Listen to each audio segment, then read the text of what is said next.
uno de los peores casos paranormales de Inglaterra. Una familia atormentada por entidades malignas. Todo comenzó con pequeños disturbios y terminó huyendo de la casa a toda prisa, dejándolo todo atrás, después de que el mal empezara a manifestarse de una forma tan clara que permanecer allí se volvió simplemente imposible.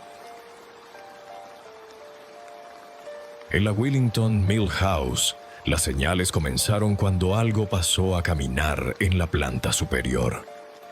Poco después, los muebles eran arrojados por la casa de forma súbita, como si una fuerza invisible estuviera imponiendo su dominio.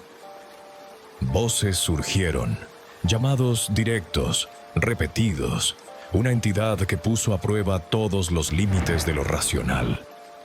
Y cuanto más tiempo la familia permanecía allí, más evidente se volvía que aquello no buscaba solo asustar, buscaba atormentar. Las manifestaciones evolucionaron rápido, como si la presencia aprendiera con cada reacción de los moradores. Imitaba pasos, voces, incluso conversaciones enteras que nunca deberían haber sido escuchadas por nadie. Cuando la familia finalmente percibió que ya no había cómo distinguir qué era pensamiento y qué era influencia, entendieron que no estaban simplemente compartiendo una casa con lo sobrenatural. Estaban atrapados dentro de algo que los estudiaba y que parecía decidido a no dejarlos salir caminando por la puerta. Ahora vamos a entrar en la oscuridad por detrás del caso de la residencia Willington Mill House, donde cada evento registrado parecía empujar a esa familia todavía más cerca del colapso. Cuando pienso en aquella casa hoy, percibo que nuestra historia con ella empezó mucho antes de que cruzáramos la puerta principal. La Willington Mill House ya cargaba décadas de silencio antes de que yo conociera su nombre.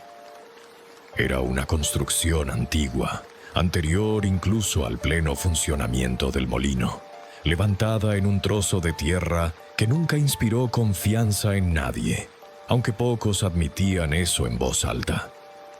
La familia que vivió allí antes de nosotros, los Umthang, permaneció en la casa por casi 25 años. Gente sencilla, trabajadora, conocida en la aldea. Nunca relataron nada fuera de lo común, ningún acontecimiento que pudiera ser llamado extraño, pero siempre que alguien mencionaba el cuarto del piso de arriba, aparecía un malestar sutil, una breve pausa, como si existiera algo de lo que preferían no hablar directamente.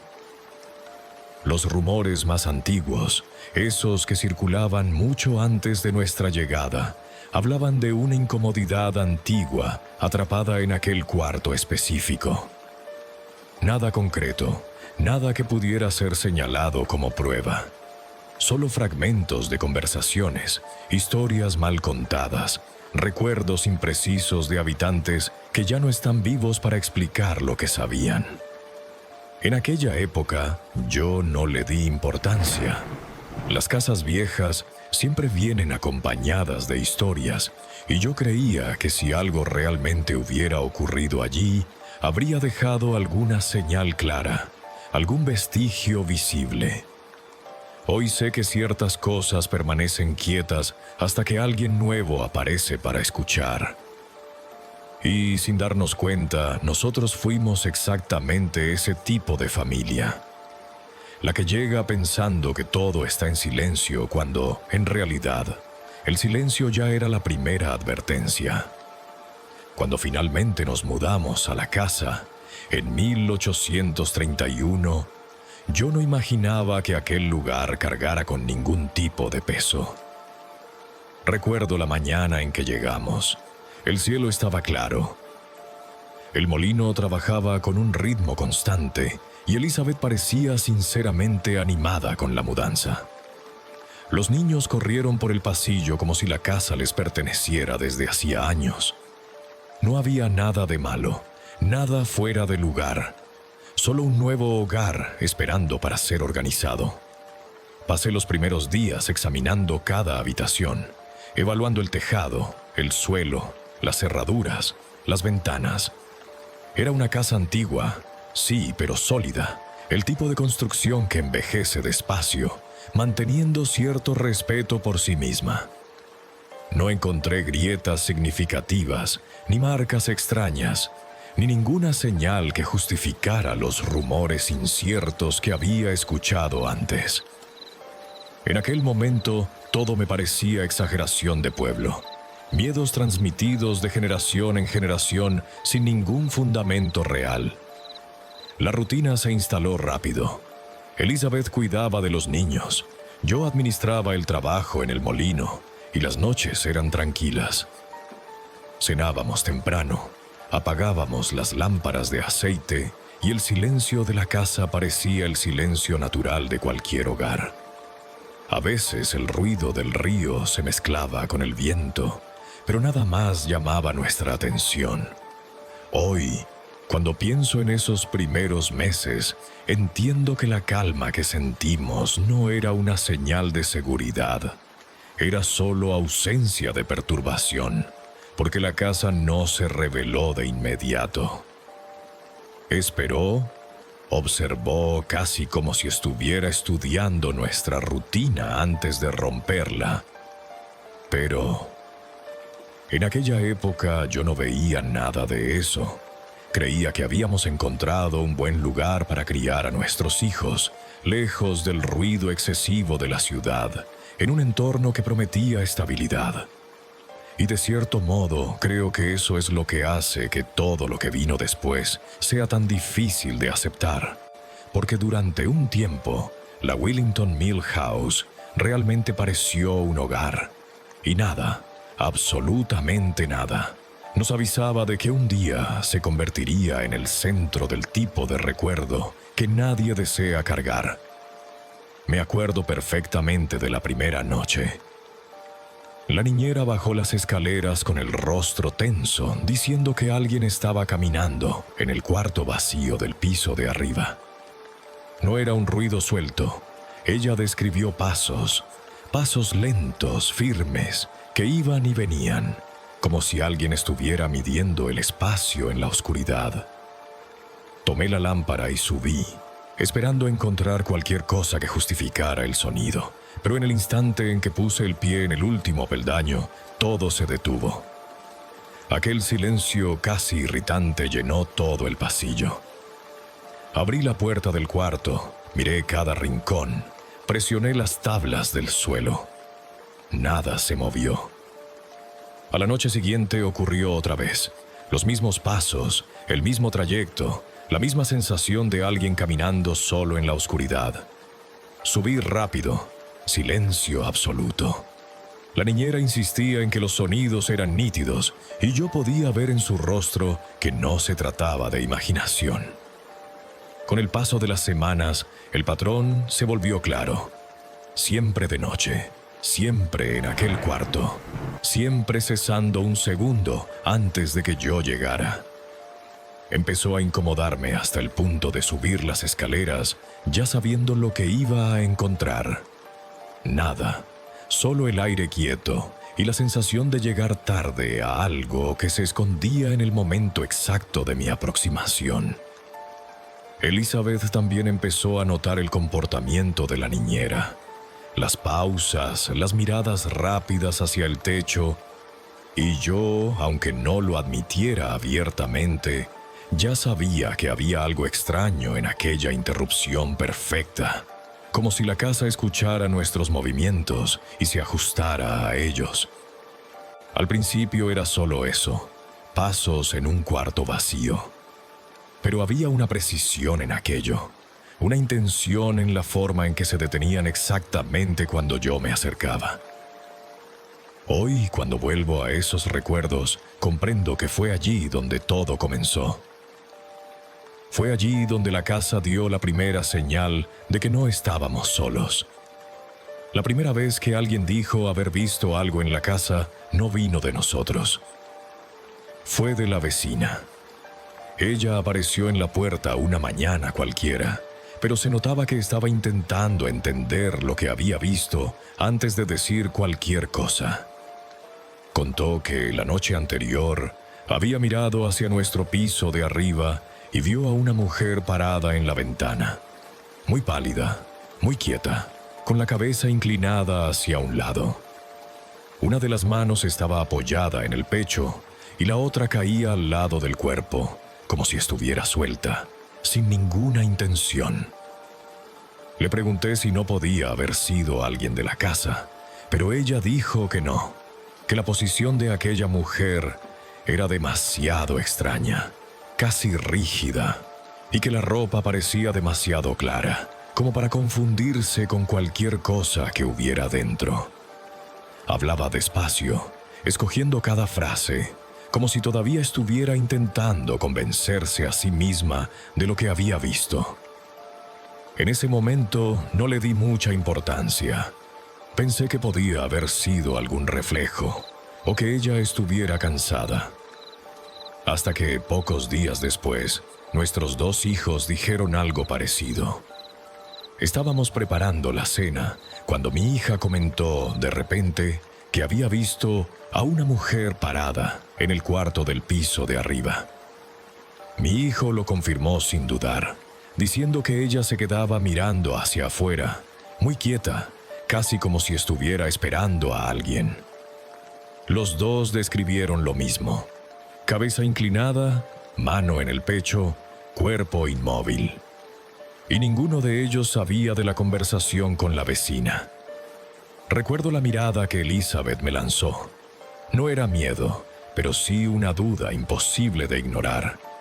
Subí al cuarto en ese mismo momento y encontré el ambiente como siempre, quieto, sin nada fuera de lugar. La ventana cerrada, las paredes frías, esa sensación de que nada había ocurrido allí. Y aún así, era imposible sacar de la cabeza el hecho de que 3 personas distintas habían descrito la misma figura. La vecina evitó tocar el tema después de eso, pero era evidente cómo apuraba el paso al pasar frente a nuestro portón. Los niños, en cambio, parecían lidiar con aquello con naturalidad, como si ver a alguien en ese cuarto no les resultara extraño. Para mí, sin embargo, había algo profundamente errado en aquella repetición. No era una sombra, no era un movimiento rápido. Era alguien parado siempre en el mismo punto de la casa, de la misma manera, observado por personas que no tenían motivo para inventar nada. Hoy, mirando hacia atrás, sé que esa fue la primera vez que la casa mostró su verdadero rostro, y eligió hacerlo a través de otras personas, como si no quisiera que fuéramos nosotros quienes la viéramos directamente. No todavía. Algún tiempo después de las conversaciones sobre la mujer en la ventana, escuché el primer relato que realmente me hizo detenerme. No vino de mi familia ni de alguien que se dejara llevar fácilmente. Vino de Man, el capataz del molino, un hombre directo, firme, que no tenía paciencia para exageraciones. Fue su esposa quien decidió hablar primero. Me llamó a la salida del molino, casi sin saber cómo empezar. Dijo que la noche anterior volvía a casa con la hija cuando vio a una persona caminando despacio frente a las ventanas de nuestro piso de arriba. No parecía alguien común. La figura llevaba algo como una ropa muy clara, casi como un tejido ligero, y caminaba de un punto a otro sin prisa, mirando en dirección a las ventanas. La hija confirmó todo, repitiendo detalles que una niña difícilmente inventaría. El color claro, el ritmo lento y la manera en que el cuerpo parecía destacarse en la oscuridad, aún sin tener luz cerca. Era una noche sin luna, y en aquella parte del patio no había nada que pudiera iluminar a nadie, nada. Aún así, ellas describieron la misma impresión, la de que aquella figura parecía más clara que el propio entorno, como si estuviera fuera de la oscuridad, pese a estar dentro de ella. Lo que me marcó, sin embargo, fue el relato de Man, cuando llegué más tarde a su casa para entender mejor lo que había pasado. Él no usó la palabra luz, pero dijo que la figura era demasiado nítida para aquella hora.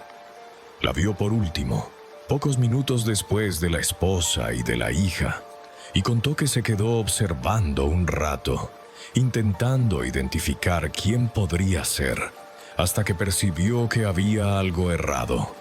El movimiento de aquella persona no parecía natural. Era lento, pero constante, sin la menor vacilación.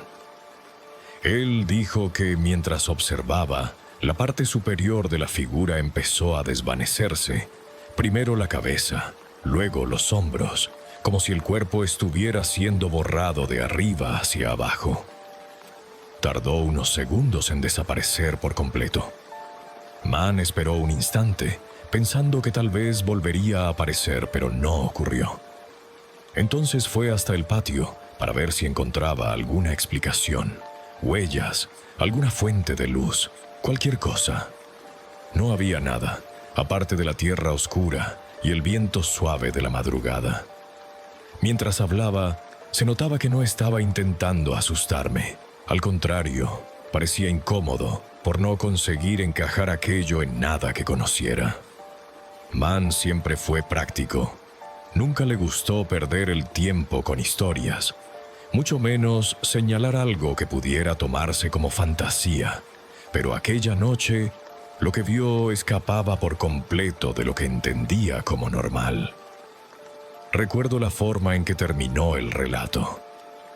Miró por un momento hacia las ventanas de mi casa, luego desvió la mirada y se quedó en silencio, y yo entendí que no estaba simplemente contando lo que había visto. Estaba admitiendo, aunque no quisiera, que algo allí había sobrepasado los límites de lo común. A partir de ese día, empecé a mirar el patio con más atención, no porque esperara ver algo, sino porque la idea de que una figura pudiera circular alrededor de la casa, claramente observada por 3 personas distintas, me mostró que aquello no estaba preso entre las paredes. No era solo la casa, era también lo que la rodeaba, y eso empezó a preocuparme de una manera que ya no conseguía ignorar.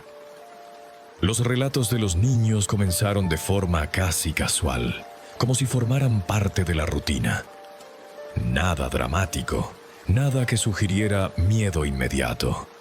Y tal vez eso fue lo que más me incomodó, la naturalidad con la que hablaban de aquello. Recuerdo una tarde en la que mi hijo entró en la cocina totalmente tranquilo, como si viniera a contar algo sobre un juguete. Dijo que había visto a un hombre entrar en su cuarto, caminar hasta la ventana, abrirla y, segundos después, desaparecer como si se hubiera disuelto en el aire. Lo describió todo de manera simple, sin vacilar, sin dejar espacio para la fantasía, relatando la secuencia como quien cuenta algo que acaba de ocurrir y no le deja ninguna duda. Le pregunté cómo era ese hombre. Él se encogió de hombros y dijo que era normal, pero muy callado. El detalle que más me marcó fue la forma en que dijo que el hombre abrió la ventana, como si fuera alguien que ya sabía exactamente dónde estaba, sin necesidad de buscar nada. Después, simplemente ya no estaba allí. Algunos días más tarde, el más pequeño vino con otra historia, pero de un modo todavía más desconcertante. Se estaba poniendo los zapatos y se quejó de que el bicho le estaba tirando del talón. Le pregunté qué bicho era ese, y respondió sin ningún drama que era un mono invisible que siempre intentaba quitarle el zapato. Lo dijo riendo, encontrando gracia en ello, como si fuera un juego compartido entre ellos. Me quedé observando mientras intentaba explicarse mejor, usando las manos para mostrar el movimiento de tirar. No parecía asustado, Parecía simplemente convencido de que había algo allí, interactuando con él. No preguntaba quién era, no tenía miedo, solo aceptaba que estaba. Lo que más me marcó no fue el contenido de los relatos, sino la forma en que surgían. Simples, directos, sin emoción excesiva, como si fuese parte del día a día, como si la casa poco a poco se estuviera convirtiendo en un lugar donde lo extraño dejaba de ser extraño. Elizabeth y yo empezamos a intercambiar miradas cada vez más frecuentes. No queríamos alarmar a nadie, mucho menos a los niños, pero era imposible ignorar que las historias se estaban acumulando. Y todas traían demasiados detalles como para ser solo imaginación. La repetición, la calma de ellos, la manera en que describían las cosas, todo sugería que aquello no era nuevo para ellos, solo era nuevo para nosotros. Fue en esa fase cuando empecé a entender de verdad que la casa no estaba simplemente produciendo ruidos o apariciones ocasionales. Se estaba acercando a los niños, interactuando con ellos, probando límites de maneras tan sutiles que solo las notábamos cuando ya era tarde. Y por más extraño que parezca admitirlo, creo que fue ahí cuando percibí que la casa había elegido un camino. Y no era a través de los adultos que intentaba mostrarse. La primera vez que ocurrió algo realmente físico en la casa no fue conmigo, ni con Elizabeth, ni con los niños. Fueron dos mujeres que estaban hospedadas con nosotros en aquella época. Familiares lejanos que venían a pasar solo una noche y que no sabían absolutamente nada de lo que ya venía ocurriendo allí. Recuerdo bien aquella madrugada. Yo estaba casi dormido cuando escuché pasos corriendo por el pasillo. Pasos rápidos, desesperados. Elizabeth se incorporó en la cama, asustada. Y antes de que pudiéramos entender qué estaba pasando, las dos aparecieron en la puerta de nuestro cuarto, completamente trastornadas. Una de ellas ni siquiera conseguía hablar. La otra intentaba explicar, pero las palabras salían cortadas, sin orden, como si la boca fuera más rápida que el pensamiento. Cuando por fin logramos calmarlas lo suficiente como para que organizaran la historia, lo que contaron no parecía posible.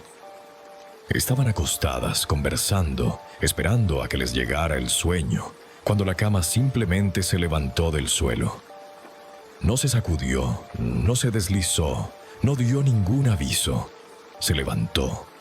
Las dos sintieron el colchón subir, como si alguien o algo hubiera metido las manos por debajo del somier y hubiera alzado todo de una sola vez. Dijeron que fue rápido, pero no tanto como para pensar que lo habían imaginado. La cama subió unos centímetros, se detuvo en el aire por un instante y luego volvió al suelo como si la hubieran soltado. Pregunté si habían sentido algún viento, si algo en el cuarto estaba fuera de lugar, si había la mínima explicación para lo que había pasado.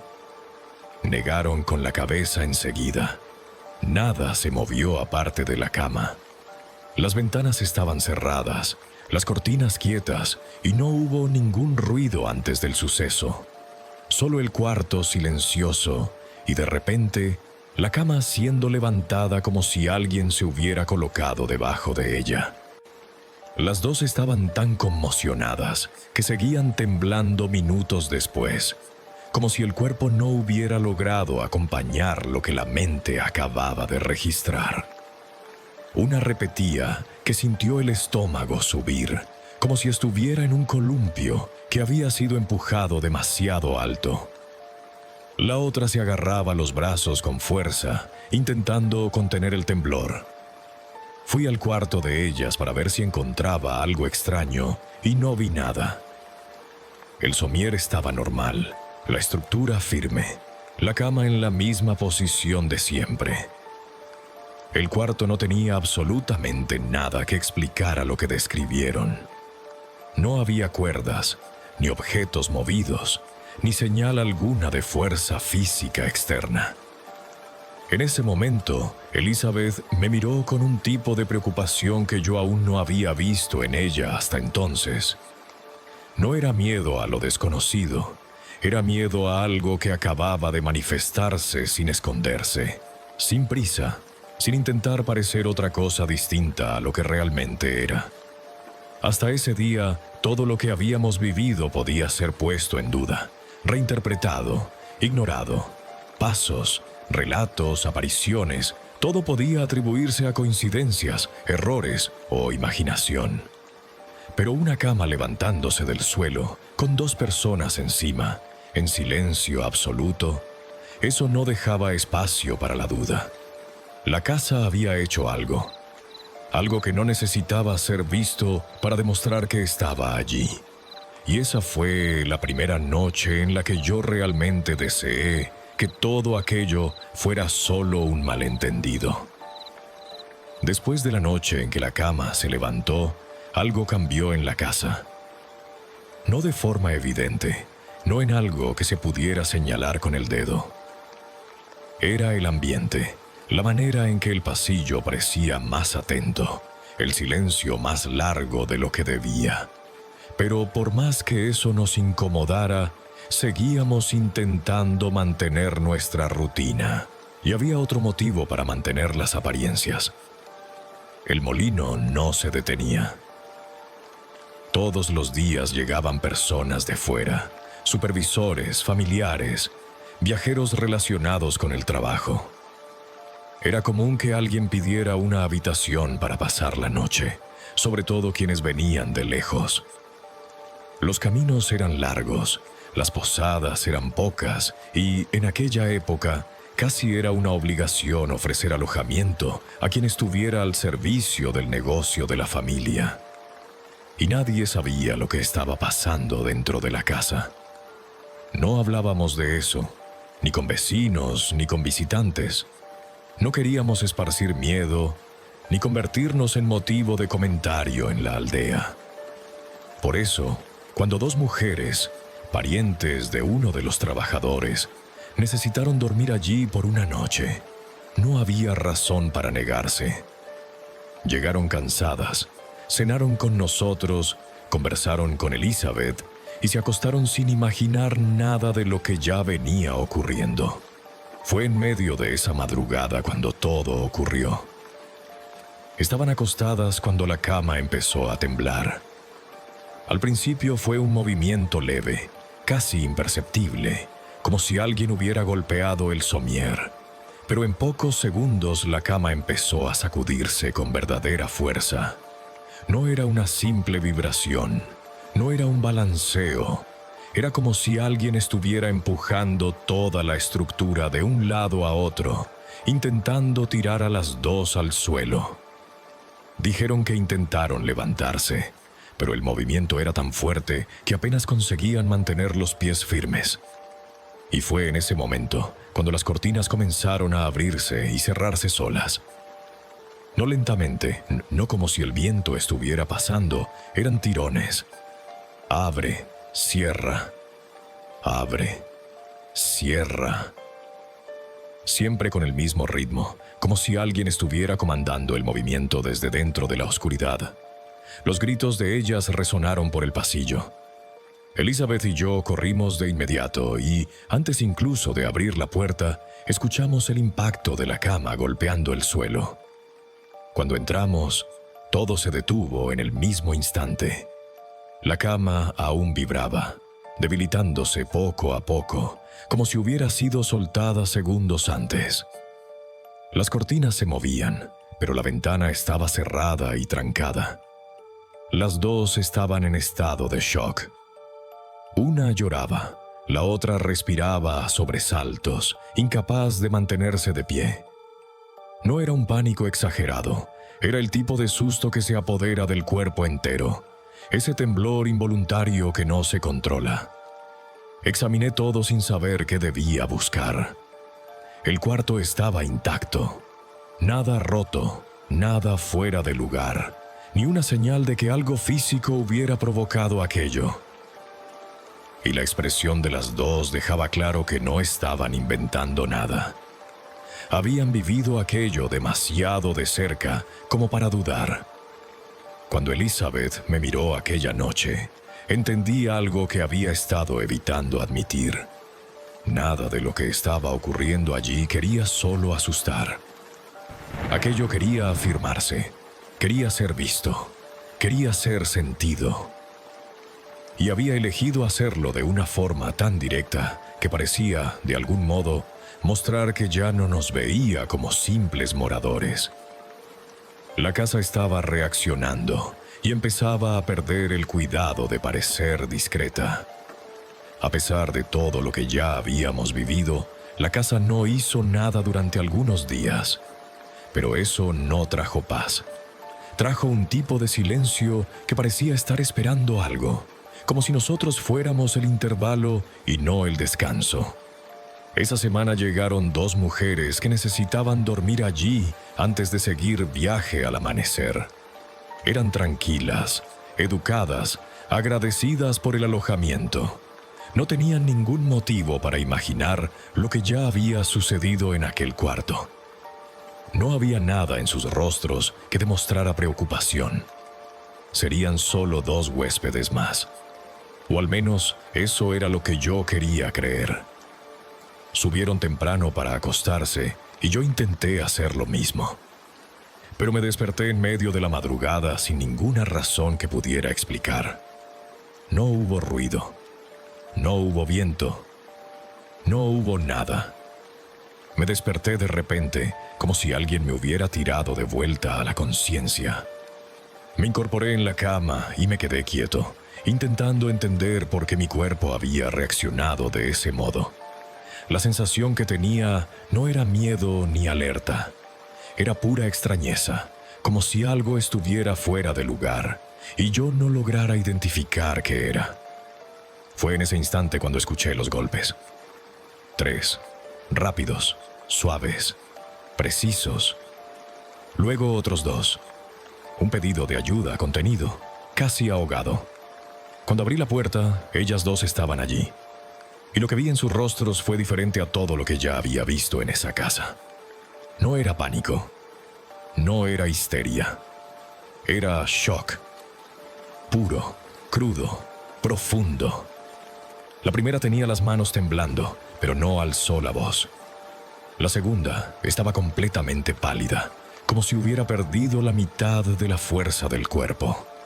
Apenas podían respirar bien, con ese tipo de respiración corta e irregular que llega después de un susto tan grande que el cuerpo todavía no decidió cómo reaccionar.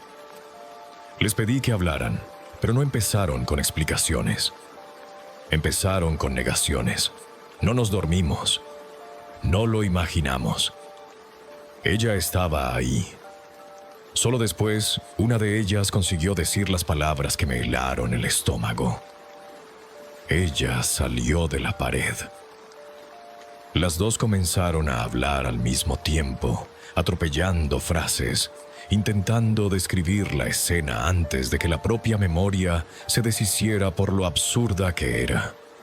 Contaron que estaban conversando cuando notaron un punto en la pared que empezaba a volverse más claro.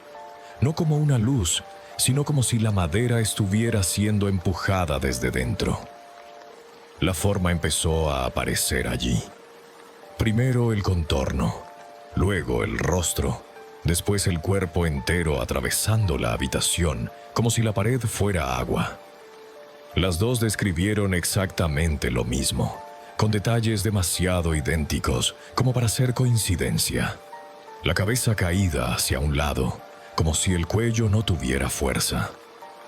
Uno de los brazos cruzados sobre el pecho, sujetando su propio cuerpo, como quien intenta sostenerse. La piel tan pálida que parecía reflejar la poca luz del cuarto. Y una inmovilidad que no era natural. No la forma de alguien quieto, sino la forma de algo que simplemente no pertenece a ese lugar. Cuando la figura salió por completo de la pared, dio un paso en dirección a ellas.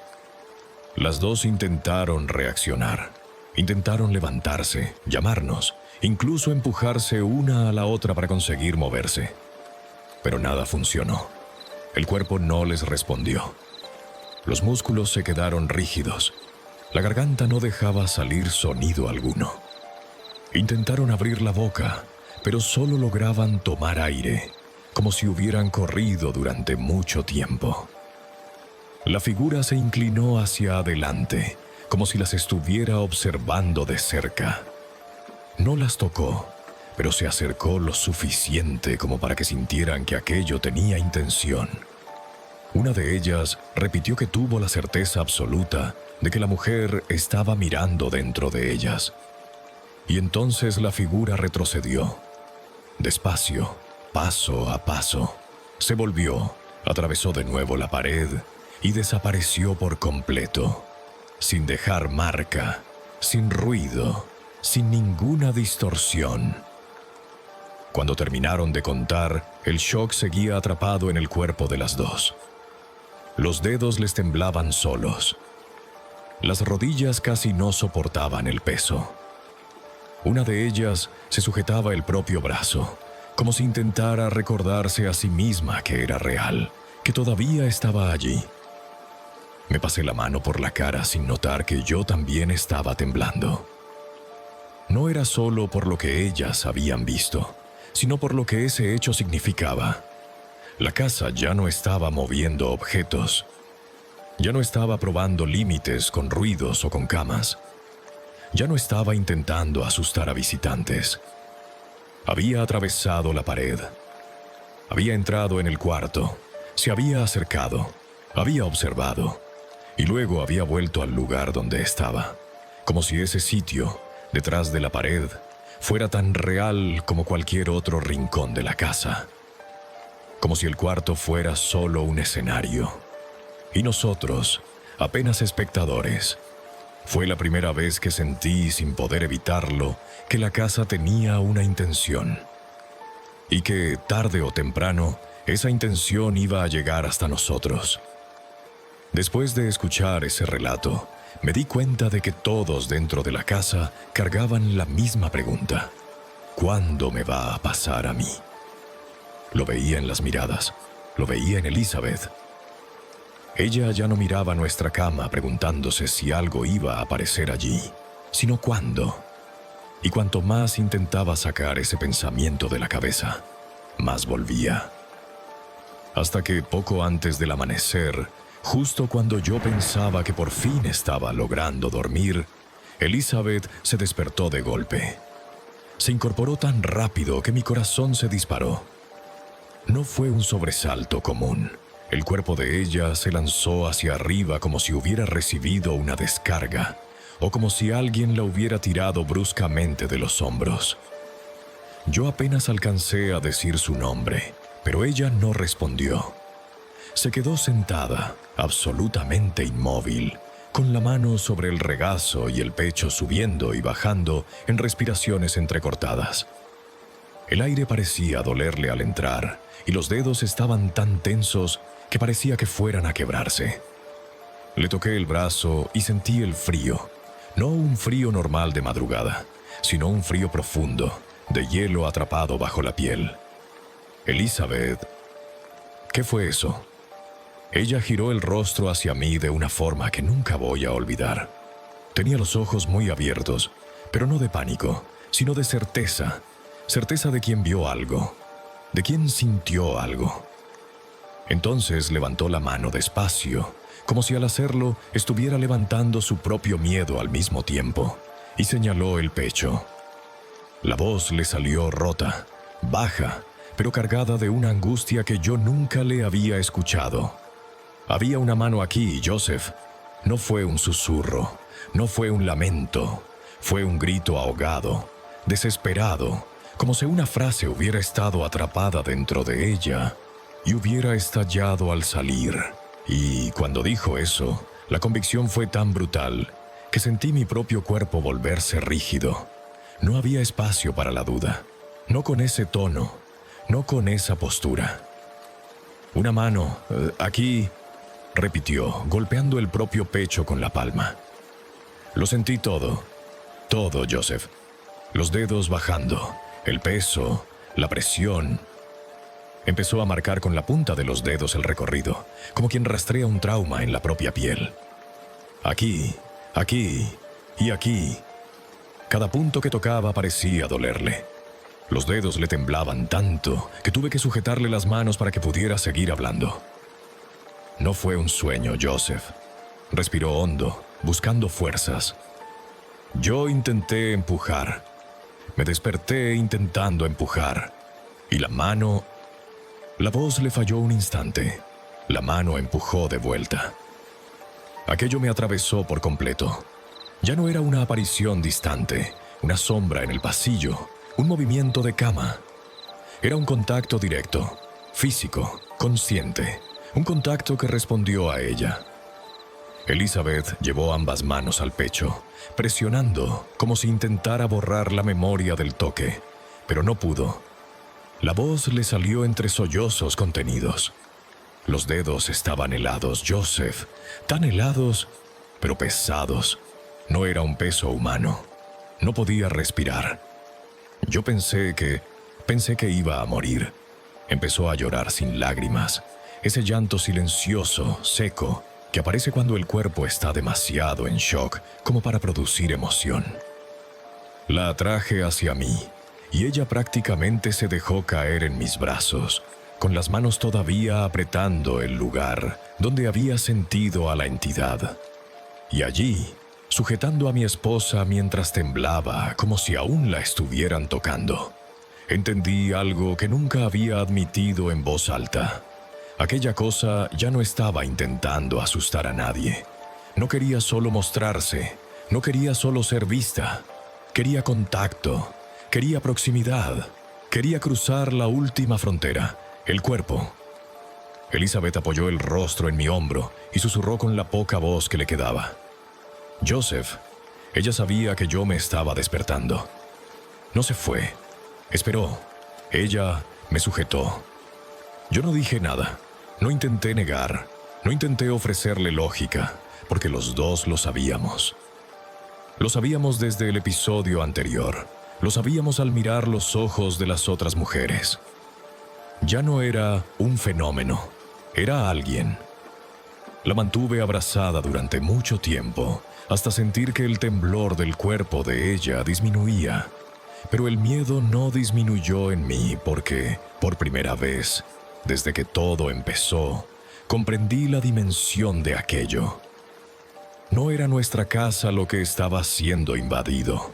Era nuestro sueño, nuestro descanso, nuestro cuerpo, nuestra intimidad.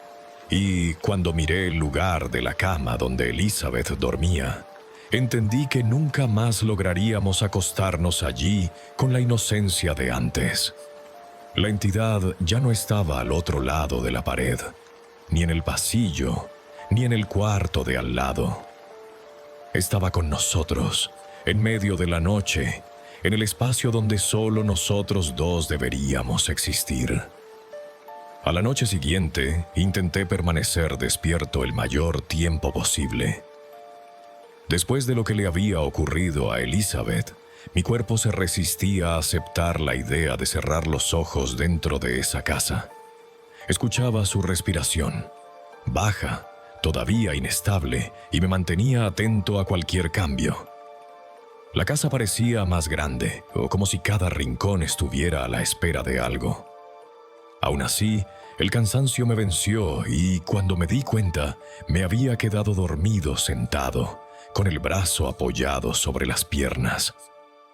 Me despertó un peso que venía desde la dirección de mis pies.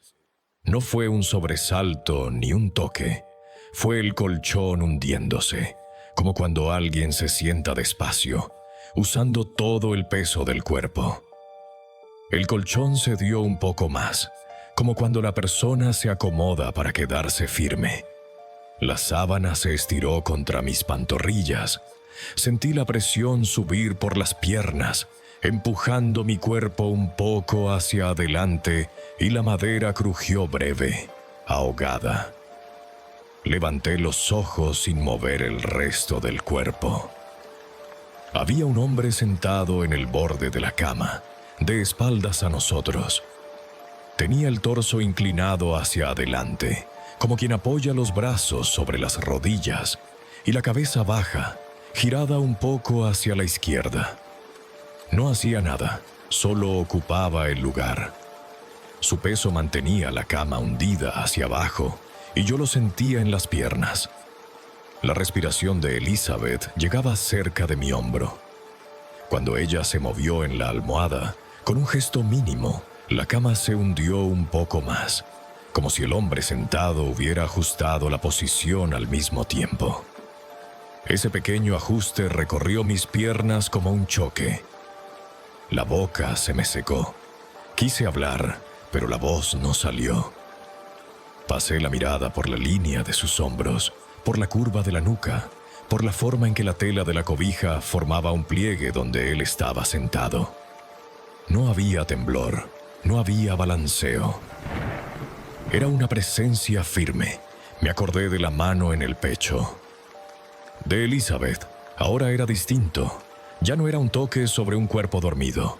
Era alguien compartiendo nuestra cama. La lámpara estaba a mi alcance. Estiré la mano despacio, primero 2 dedos, luego la palma, sintiendo el metal frío.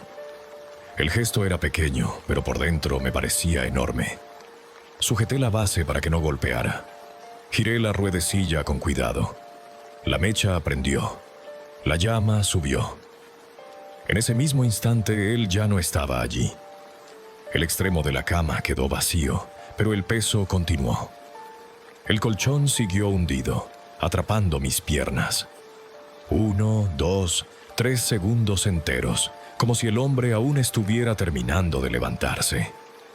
Solo entonces la presión empezó a aliviarse, despacio, devolviendo la inclinación a su sitio. Yo no me moví. La lámpara temblaba en mi mano. El cuarto tenía luz, pero no traía descanso.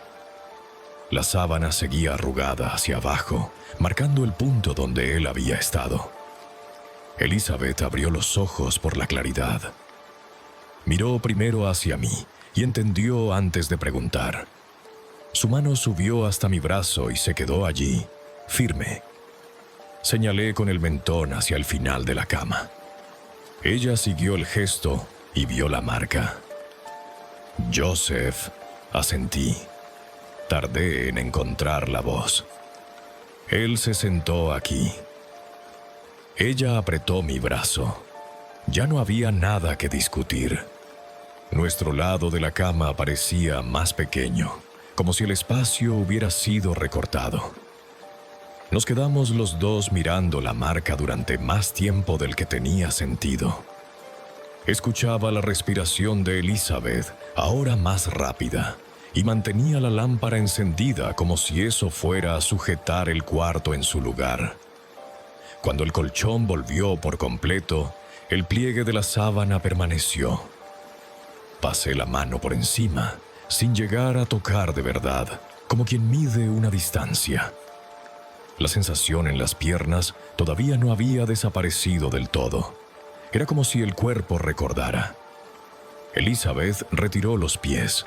Buscó apoyar la rodilla contra la mía, y yo lo permití sin decir nada. Ese gesto reducía un poco la idea de que allí hubiera un espacio listo para ser ocupado. No intentamos dormir de nuevo. Permanecimos despiertos, cada uno sosteniendo una parte de lo que acababa de suceder. Yo vigilaba el borde de la cama, como si pudiera ceder otra vez en cualquier momento. Elizabeth mantenía la mano en mi antebrazo, como quien se agarra al final de una escalera cuando falta un peldaño. Cuando la llama bajó, rellené la mecha. No la apagué. No esa noche. La marca en las sábanas solo desapareció cuando cambiamos la cobija por la mañana. La marca en las piernas tardó más. Aquel día, cuando vi la cama desde lejos, no pensé en descanso, pensé en lugar tomado, en lugar permitido, y entendí que el cuarto ya no era solo nuestro. Alguien sabía cómo entrar, dónde sentarse, cuánto peso usar, ¿Cuánto tiempo quedarse? Y nosotros sabíamos que si cerrábamos los ojos del modo equivocado, él volvería al mismo punto. Después de la noche en que el hombre se sentó en nuestra cama, acepté la venida del doctor Edward Drury, médico de Newcastle, para que viera con sus propios ojos. Trajo a Hudson para quedarse con él. Solo una cosa antes. Todo lo que ellos vieron allí dentro lo sé porque lo leí al día siguiente en la carta que el doctor Drury me dejó. Yo lo cuento con mi voz, pero lo que ocurrió en aquel cuarto está sacado de lo que él escribió. Caminé con los dos por la casa al final de la tarde. Les mostré el cuarto del fondo. El doctor Drury quiso probarlo todo. Cerradura, tablas, cortina. En el armario alto tiró de la puerta hasta oír el chasquido del pestillo. Cerró, abrió, volvió a cerrar y anotó que estaba firme. Yo iba a su lado con la sensación de estar entregando la casa en sus manos por una noche. Acordamos algo sencillo. Yo bajaba con Elizabeth y los niños. El doctor Drury y Hudson se quedaban en el cuarto del fondo, sentados frente al armario, con la lámpara y las cerillas sobre la mesa. Antes de comenzar, él escribió la primera línea. Después la leí, diciendo que estaba dispuesto y que si algo venía, no iba a retroceder. Fue con esa misma letra que por la mañana encontré el resto de lo que voy a contar. Cuando ya había pasado de medianoche, yo seguía despierto escuchando la respiración de Elizabeth. Entonces empezaron los pasos en el piso de arriba. Iban y venían, con paso seguro, de quien conoce el camino. Hudson sintió que la pata de la silla vibraba. Poco después llegaron 3 golpes, suaves, allí en el rodapié, alineados con sus zapatos. El doctor Drury miró al suelo por reflejo. No vio a nadie. Dejó la lámpara apagada. Quería ver hasta dónde llegaba aquello. Vino una sola tos, seca, desde dentro del cuarto. Él anotó tos hueca. Los dos se quedaron quietos en las sillas. El médico empezó a marcar el tiempo en el papel con trazos cortos. Hasta hoy, cuando recuerdo esa noche, oigo ese lápiz. Después, el armario se abrió. La madera crujió, el pestillo cedió. La puerta se movió unos dedos. La ventana estaba cerrada, sin viento. Hudson susurró. ¿Viste? El doctor Drury respondió que sí. Se inclinó, casi se levantó, pero se contuvo. Quiso una señal más, y ella apareció por la rendija. Salió despacio. El rostro muy claro, la cabeza un poco ladeada, una mano apoyada en el pecho, el otro brazo abajo. Caminó sin hacer ruido y se detuvo cerca. No se quedó mirando a los lados, los miró a ellos, lo bastante cerca como para no confundirla con una sombra. Hudson contuvo el aire. Drury dio un paso, luego otro. Escribió que sintió ganas de contener, de sujetar. Estiró la mano como quien va a agarrar a alguien que puede caer. El llamado de Hudson salió por la mitad. Drury. Y antes de cualquier respuesta, el médico se desplomó de pie, como si le hubieran cortado la fuerza. Cayó de lado. Primero el hombro, luego la cabeza. La lámpara que estaba apagada cayó también y no se rompió. La mujer no se fue caminando, simplemente ya no estaba allí. El lugar quedó vacío. Hudson bajó y me llamó por mi nombre, apurado. Subí con la lámpara encendida. Encontré a Drury en el suelo, muy pálido, sudando, respirando corto. La puerta del armario seguía entreabierta, el pestillo suelto. La cerré y tiré de ella. Trabó con el mismo chasquido de antes. Fue el único sonido de aquella noche que sonó normal. Despertamos al médico con cuidado. Abrió los ojos un instante. No preguntó nada. Repitió una sola frase, siempre igual, como quien necesita sostener la imagen. Ella salió del armario. Luego se quedó callado. Bajamos y nos quedamos los tres en la cocina hasta que amaneció. Cuando la mano le dejó de temblar, pidió agua, pidió papel y escribió todo sin levantar la cabeza. El sonido del lápiz raspando se convirtió en el reloj de la casa. Por la mañana me entregó la carta. 3 cosas se me quedaron grabadas: que oyó pasos, recibió golpes a los pies, escuchó la tos, vio abrirse la puerta, encaró a la mujer, avanzó y se apagó, que extendió la mano y no tocó nada, y que aquí vive alguien que no necesita puerta. Drury no quiso subir de nuevo. En el rellano apretó mi mano y dijo que si alguien dudaba, bastaba con venir y quedarse allí. Hudson volvió rápido para tomar el sombrero del pasamanos. Se fueron sin café. Esa noche até la puerta del armario con una cuerda. Yo sabía que eso no iba a impedir nada, pero era lo que mis manos podían hacer. Elizabeth vio los 2 nudos y no dijo nada. Yo tampoco. Nos quedamos un momento allí, mirando la madera, como quien mira una venda e intenta creer que sirve. De lo que pasó antes, cada uno dice una cosa. De la noche de Drury no hay debate. Está escrito por él, y yo vi lo que quedó en nosotros después. Cuando recuerdo aquella madrugada, no veo primero la aparición. Oigo el lápiz de él escribiendo. Eso fue lo que quedó. Y después de eso, la casa no volvió a la normalidad. Después de la noche de Drury, yo pensaba que nadie más iba a querer dormir aquí. Pero mi cuñado, Dodgson, decidió venir justamente por eso. Siempre fue del tipo que prefiere ver para creer. Conocía las historias, ya había oído hablar de la mujer en la ventana, de los ruidos, de la noche del médico.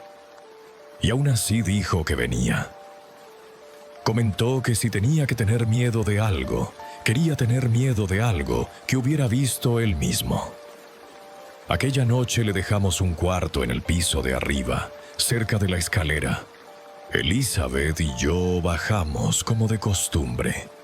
Los niños ya estaban en la cama. Hicimos lo de siempre: puerta cerrada, lámpara apagada y ese silencio extraño que ya formaba parte de la casa. Lo que voy a contar ahora es lo que él me describió a la mañana siguiente, con la taza de café detenida en la mano.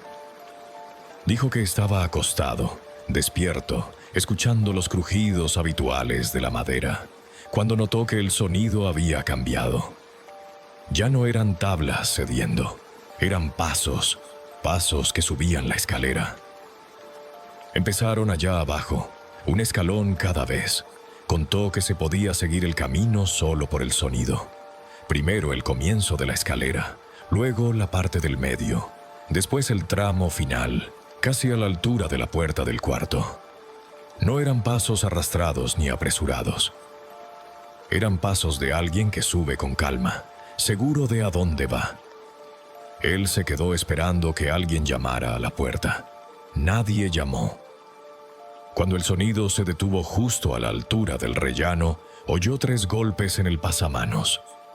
3 toques secos, como si alguien hubiera dado pequeños golpecitos con los nudillos en la madera, allí afuera.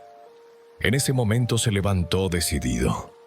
Fue hasta la puerta y la abrió de golpe, listo para preguntar quién estaba allí.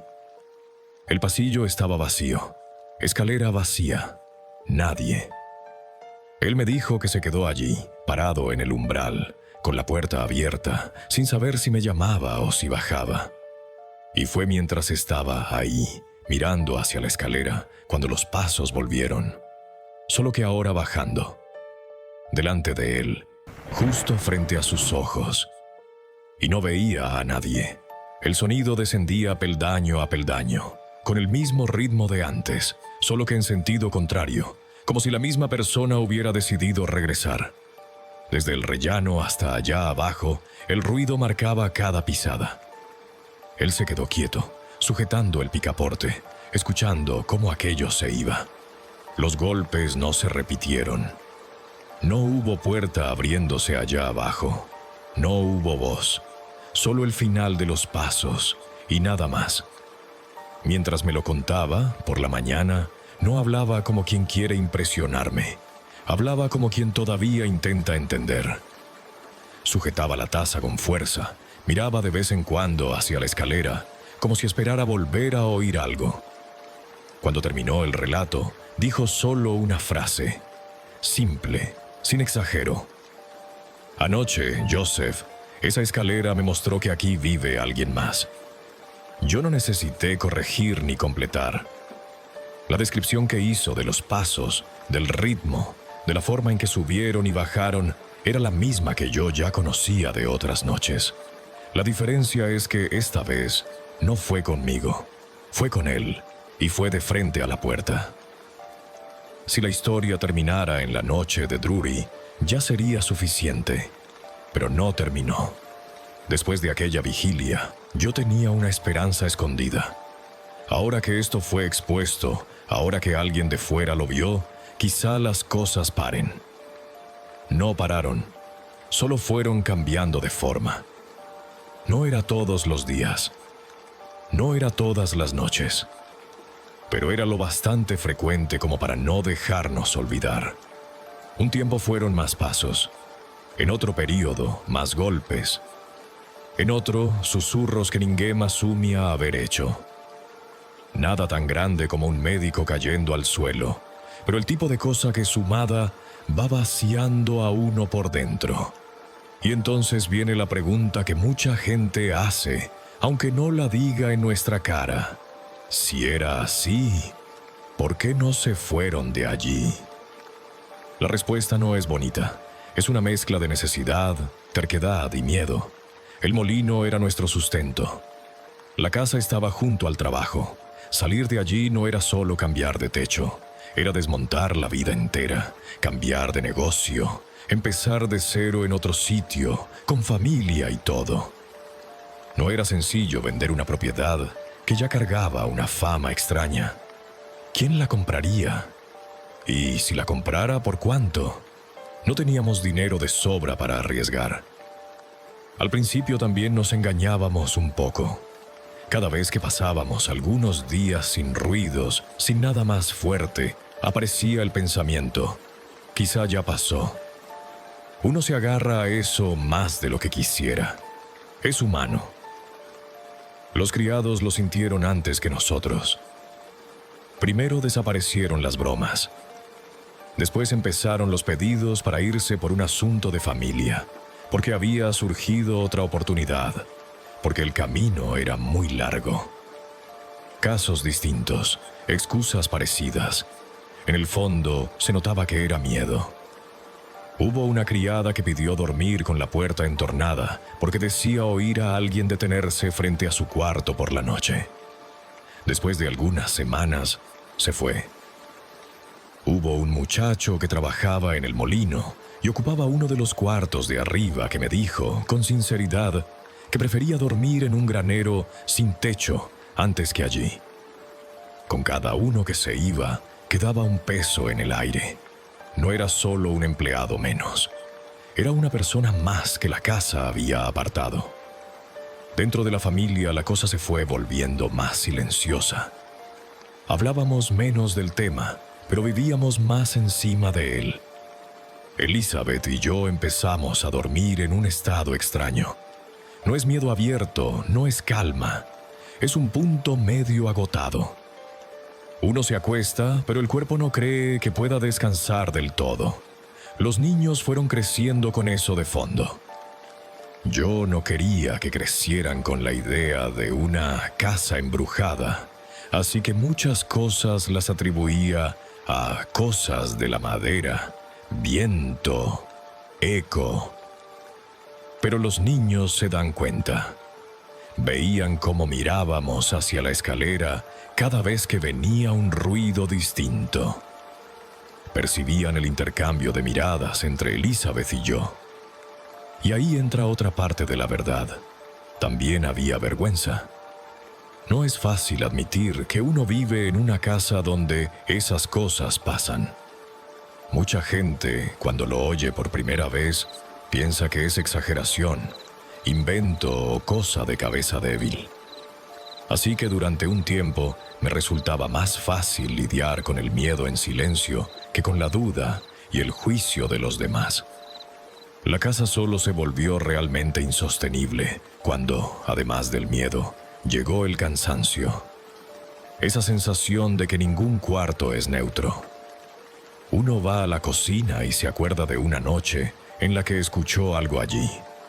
Pasa por el pasillo del fondo y lembra de alguien que pidió no dormir más en aquel cuarto. Sube la escalera y piensa en el día en que el cuñado oyó pasos que no eran los suyos. Llegó un punto en que yo ya no conseguía entrar en ningún ambiente sin asociarlo a algo que había pasado. Eso es lo que devora la casa. No es solo el fenómeno, es la memoria de él pegada a todo. Del lado práctico, todavía existía la ilusión de control. Vamos a intentar un año más. Vamos a ver si mejora. Tal vez Dios calme esto. Íbamos empujando con la barriga y al mismo tiempo cada salida de un criado, cada visita que no volvía, cada noche mal dormida, iba colocando un ladrillo invisible en un muro que cercaba nuestra vida allí dentro. Hoy, mirando hacia atrás, sé que no nos quedamos porque fuéramos valientes. Nos quedamos porque estábamos atados a ese lugar de todas las formas posibles. Por el trabajo, por el dinero que no teníamos, por la costumbre, por la esperanza terca de que en algún momento va a pasar. Y también por el miedo de admitir ante nosotros mismos que la casa había ganado. Hasta que llegó el punto en que ya no se podía llamar aquello solo ruido o impresión, y mucho menos hogar. La decisión de irnos no nació de una conversación tranquila en la mesa. Llegó en una noche en que la casa decidió sola responder por nosotros. Ya hacía tiempo que Elizabeth y yo hablábamos de irnos, pero siempre había un «ahora no». Falta arreglar esto. Vamos a esperar a fin de año. El molino seguía siendo nuestro sustento. Los niños tenían su rutina allí. Era difícil cortar todo de una vez. La verdad es que estábamos aplazando. Aquella última noche me acosté con la cabeza llena de esos pensamientos. Las maletas no estaban listas, pero la idea ya caminaba por dentro de nosotros. Elizabeth estaba más callada de lo normal. Los niños se habían acostado más temprano. Había un clima extraño, como si la casa supiera algo que nosotros todavía no teníamos valor de decir en voz alta. Apagamos la lámpara. Nos quedamos a oscuras, solo con ese resto de claridad que venía de fuera. No tardó. Primero vino una secuencia de golpes en la parte de abajo de la casa. No eran aquellas 3 palmadas medidas que a veces escuchábamos. Eran golpes más sueltos, en lugares distintos. Parecían venir de la cocina, luego del pasillo, luego de algún punto de la pared que daba a la escalera, como si alguien estuviera probando cada rincón a propósito. Los niños nos llamaron desde el cuarto. La voz de ellos venía tensa, sin llanto, pero con ese tono que yo ya conocía. No era miedo de pesadilla, era miedo de realidad. Respondí. Les dije que se quedaran en la cama, que todo estaba bien, pero ni yo mismo creía mucho en lo que decía. Poco después de los ruidos abajo, empezaron pasos arriba. No en el ritmo normal de ida y vuelta. Era como si varias veces alguien empezara a caminar y se detuviera a mitad de camino. 3 pasos, silencio. 2 pasos más, silencio. Un movimiento cortado que no combinaba con nadie de la casa. En cierto momento hubo golpes en la propia puerta de nuestro cuarto. 2 fuertes. Se podía sentir el impacto en la madera. Elizabeth y yo nos miramos en la oscuridad. Nadie preguntó ¿quién es? Sabíamos que no servía de nada. Los golpes no se repitieron. En vez de eso empezó un sonido que para mí fue lo más marcado de aquella noche. algo como sillas arrastrándose en el piso de arriba. Silla que se arrastra un poco y se detiene. Vuelve a arrastrarse, como si estuvieran cambiando los muebles de lugar a esa hora. Solo que no había nadie allí. No era ruido para asustar, como en historia contada. Era ruido de alguien usando la casa sin pedir permiso. Los niños volvieron a llamar. Esta vez fui hasta el cuarto de ellos. Entré, me senté en la cama, les dije que se quedaran cerca y me quedé allí, escuchando todo a lo lejos. Parecía que la casa entera se estaba moviendo, excepto los lugares donde nosotros estábamos. Y entonces pasó algo que para mí fue el punto final. Estábamos todos en el cuarto de los niños. Yo, Elizabeth, ellos reunidos en la misma cama, cuando de repente la casa se detuvo. De la nada, como si alguien hubiera cerrado una llave de paso. Ni un crujido de tabla, ni viento en la ventana. Nada. Un silencio tan completo que se podía oír la respiración de cada uno por separado. Los niños se nos pegaron aún más. Elizabeth me miró de un modo que nunca voy a olvidar. No era pánico, era una mezcla de cansancio y decisión. Allí, sin necesidad de hablar mucho, lo entendí. Aquello no iba a cambiar. Éramos nosotros los que tendríamos que cambiar de lugar. A la mañana siguiente yo no desperté. Me levanté tal como estaba. No hubo esa banalidad de buenos días. Fue un día distinto. Empezamos a juntar las cosas que realmente importaban. Documentos, ropa, algunas piezas de valor sentimental. Mucha cosa quedó. Muebles, utensilios, objetos que en otra situación habríamos guardado. Con cada cosa que dejaba, tenía la sensación de estar abandonando un pedazo de vida allí. No hubo una gran escena de despedida.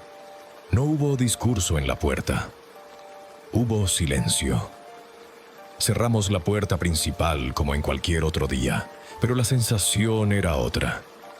Eché la llave, la dejé donde habíamos combinado, y antes de dar la espalda, miré hacia las ventanas. No vi a nadie. No sentí ningún hasta luego. Solo una certeza extraña de que la casa seguiría siendo lo que era, con o sin nuestra presencia. Nos fuimos. El camino hasta el lugar nuevo fue más silencioso que cualquier viaje que hubiéramos hecho. Cada uno llevaba algo en el regazo o en la mano, pero lo que más pesaba no estaba en las maletas. En el fondo, yo esperaba que algo nos siguiera. Un ruido fuera de hora, un sueño repetido, una sensación de ser observado. Era como si ya hubiera aceptado la idea de que aquello se había pegado a nosotros. Pero no. En la casa nueva, los días fueron pasando. Estaban los ruidos normales de cualquier lugar. Viento, madera, gente. Nada más. Nadie oyó pasos en la escalera cuando no había nadie. Nadie fue llamado por su nombre en un pasillo vacío. Nadie vio a una mujer en la ventana. La primera noche fue tensa. La segunda también. En la tercera, el sueño empezó a llegar de verdad. Y cuando desperté una mañana sin recordar haber prestado atención a cada ruido de la casa, entendí que algo se había quedado atrás. Hoy, cuando pienso en la Willington Mill House, no digo que escapamos de algo que nos perseguía. Digo que salimos de la casa de alguien que nunca se fue de verdad, y que cuando cruzamos la puerta por última vez, el problema se quedó del lado de dentro. Con nosotros solo se vinieron los recuerdos. Y, para decir la verdad, hacen ruido hasta hoy.